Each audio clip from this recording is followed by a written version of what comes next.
Hello বন্ধুরা, কেমন আছো? আশা করি সকলেই ভালো আছো। আমি তোমাদের প্রিয় আপু আবারও চলে আসলাম নতুন একটি গল্প নিয়ে। গল্পটি শেষ পর্যন্ত শুনলে তোমাদের দাঁড়িয়ে যাবে। পরিমল সাহেবের ছোট সংসার। স্ত্রী ঝর্ণা এবং ছেলে জয়কে নিয়ে তিনি বেশ সুখে দিন কাটাচ্ছেন। পরিমল সাহেব উচ্চপদস্থ পদে চাকুরি করেন। তার বয়স ৫৬ বছর, স্ত্রী ঝর্ণার বয়স ৪৮ বছর, গৃহবধূ এবং ছেলে জয় ১৮ বছরের এক টগবগে তরুণ। জয়কে নিয়ে আজকাল পরিমল সাহেবের ভীষণ চিন্তা হয়। যা দিনকাল পড়েছে, ছেলেমেয়েরা তাড়াতাড়ি নষ্ট হয়ে যাচ্ছে। তিনি সারাদিন অফিস নিয়ে ব্যস্ত থাকেন, ছেলের দিকে নজর দেওয়ার সময় পান না। তবে ঝর্ণার উপরে তার আস্থা আছে। সে ছেলের সব খোঁজ খবর রাখে। মিসেস ঝর্ণা সারাদিন সংসারের কাজ নিয়ে ব্যস্ত থাকলেও ঠিকভাবে ছেলের দেখভাল করে। জয় নতুন কলেজে ভর্তি হয়েছে। ওর যেন নতুন জন্ম হয়েছে। নিজেকে অনেক বড় মনে হয়। তুষার জয়ের খুব ঘনিষ্ঠ বন্ধু। সে জয়ের সাথে অনেক আড্ডা দেয়, বান্ধবীদের নিয়ে অনেক ধরনের চিন্তা করে। তবে সবচেয়ে ভালো লাগে ভূগোলের ম্যাডামকে। জয় জানে ম্যাডামকে নিয়ে এসব চিন্তা করা অন্যায়, কিন্তু ওর মন মানে না। ম্যাডামের বয়স আনুমানিক ৪৫ বছর হবে। বেশ লম্বা। ভূগোল ম্যাডামের ক্লাস শুরু হবার আগে জয় প্রতিদিন কলেজের করিডোরে দাঁড়িয়ে থাকে, কারণ ওখানে দাঁড়িয়ে থাকলে ম্যাডামকে ভালোভাবে দেখা যায়। ম্যাডাম যখন হাঁটেন তখন তাকে দেখতে অনেক সুন্দর লাগে। আজকে জয়ের মন ভালো নেই। রাতে ওর স্বপ্ন হয়েছে। এটা জয়ের কাছে নতুন নয়, এর আগেও হয়েছে। কিন্তু আজ স্বপ্ন ভূগোলের ম্যাডামকে নিয়ে হয়েছে। স্বপ্নটা দেখার পর থেকে জয় কেমন যেন একটা অপরাধবোধে ভুগছে। সকালে ঘুম থেকে উঠে জয় বাথরুমে ঢুকল। পরনের লুঙ্গিটা বালতিতে ভিজিয়ে রাখল, একটু পর কাজের মাসি ধুয়ে দিবে।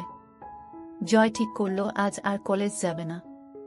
এমন সময় জয়ের মা ঝর্ণা জয়ের রুমে ঢুকল। জয়কে বলল, আজকে কলেজ যাবি না? জয় উত্তর দিল, না মা, শরীরটা ভালো লাগছে না। জয়ের মা বলল, কেন বাবা, কি হয়েছে? জয় বলল, না মা, তেমন কিছু নয়। জয়ের মা আর কথা বাড়াল না। সে বলল, ঠিক আছে, আজ আর কোথাও যেতে হবে না। টেবিলে খাবার দিচ্ছি, তুই খেতে আয়। ঝর্ণা ডাইনিং রুমের দিকে রওনা হল। জয় পিছন থেকে তার মায়ের হেঁটে যাওয়া দেখছে। হঠাৎ ওর মাথা ঘুরে উঠল। শরীরটা ঝিমঝিম করতে লাগল।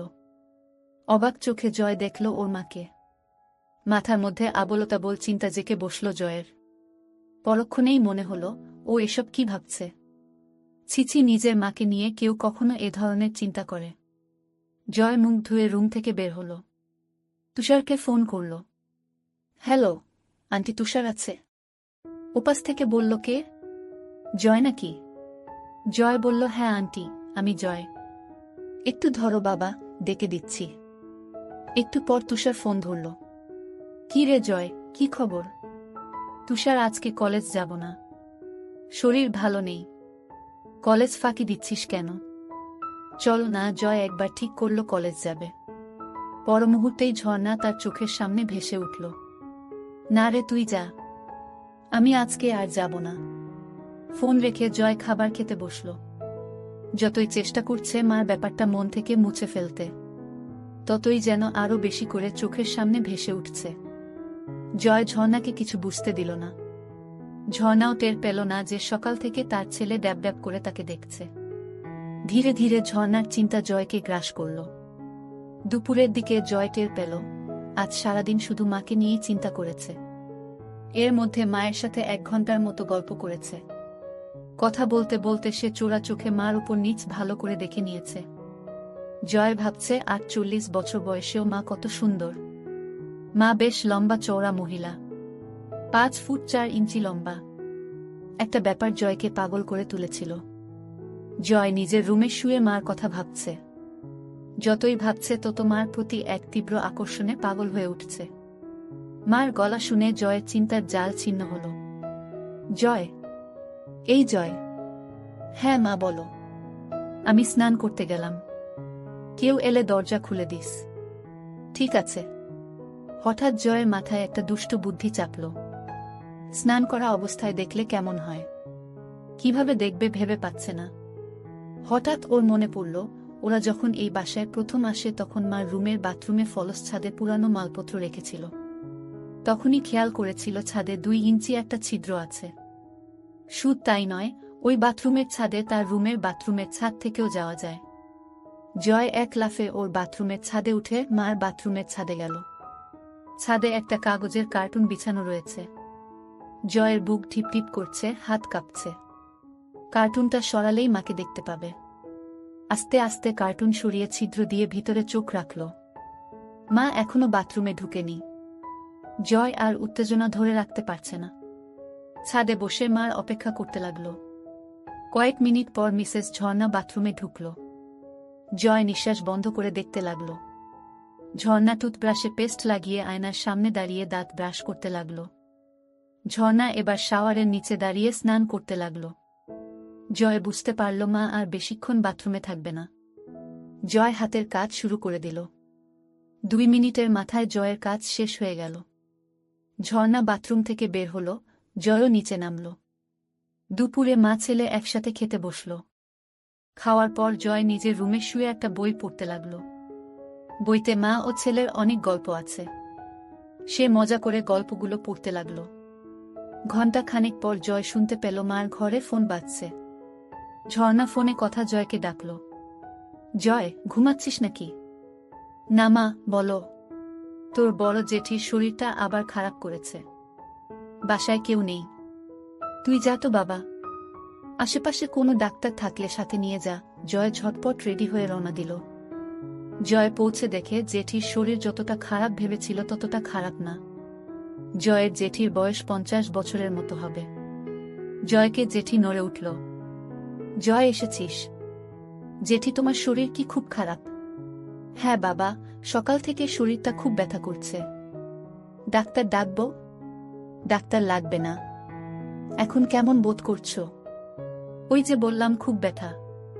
কোথায় ব্যথা করছে? পিঠে আর কোমরে। ম্যাসাজ দিলে ভালো লাগবে? বুঝতে পারছি না। জয় ম্যাসাজ শুরু করল।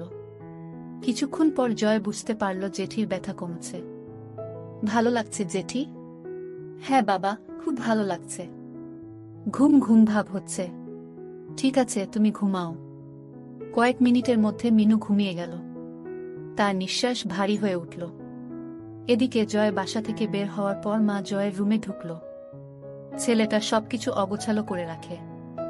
রুম গোছাতে গোছাতে ঝর্ণা হঠাৎ বালিশের নিচে একটা বই আবিষ্কার করল।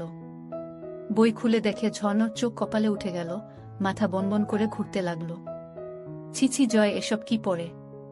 হারামজাদা আজকে বাসায় আসুক, পিঠের চামড়া তুলে ফেলব।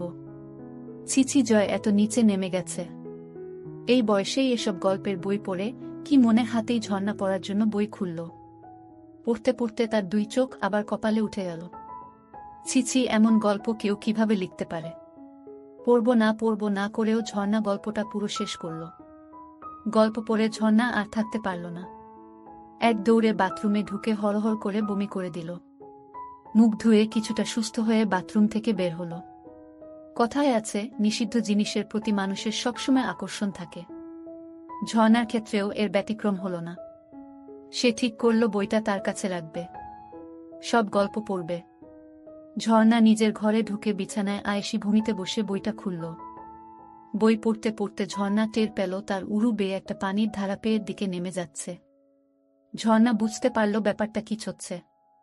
ঝর্ণা বুঝতে পারছে না জয়কে এই ব্যাপারে কোনো শাস্তি দিবে কিনা। বিকালে জয় বাসায় ফিরল। রুমে ঢুকে দেখে বইটা নেই। বাসায় মা ছাড়া আর কেউ নেই। তাহলে মা কি বইটা নিয়েছে? জয় প্রচণ্ড ভয় পেল। মা যদি বইটা নিয়ে থাকে তাহলে কি হবে? মা যদি গল্পগুলো পড়ে তাহলে খুব লজ্জার ব্যাপার হবে। সন্ধ্যার দিকে জয়ের সাথে ঝর্ণার দেখা হলো। কি রে, তোর জেঠির অবস্থা কেমন? এখন অনেকটা ভালো। মা ছেলের মধ্যে আরও কিছুক্ষণ কথাবার্তা হলো। ঝর্ণা রান্নাঘরে গেল।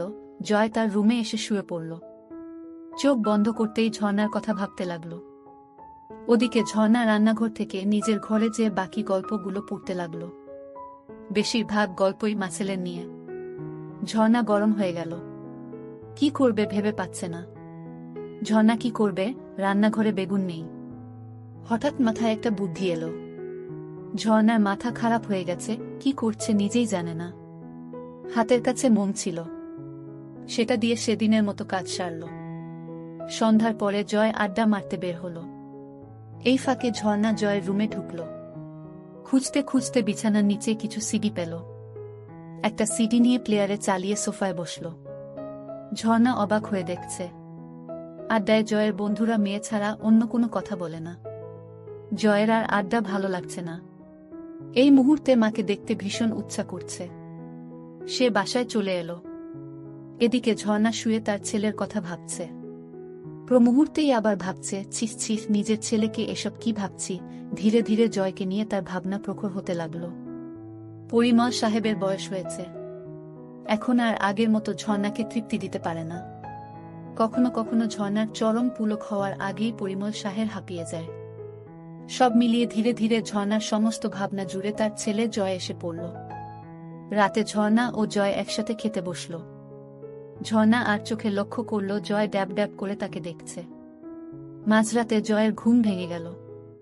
এদিকে সারা রাত ধরে ঝর্ণা ঘুমাতে পারেনি। যখনই চোখ বন্ধ করে তখনই জয়ের চেহারা ভেসে ওঠে। ঝর্ণা বুঝতে পারছে না কি করবে। একদিকে ছেলের প্রতি নিষিদ্ধ টান, আরেকদিকে মা ছেলের সম্পর্ক। স্বামী তাকে যথেষ্ট ভালোবাসলেও তাকে সুখ দিতে পারে না। অবশেষে ঝর্ণা সিদ্ধান্ত নিল কাল দিনে জয়কে বাজিয়ে দেখবে। সে জয়ের মা। জয়ের মনে কিছু থাকলে ভয়ে সে সেটা প্রকাশ করবে না। প্রথম সুযোগ তাকেই দিতে হবে।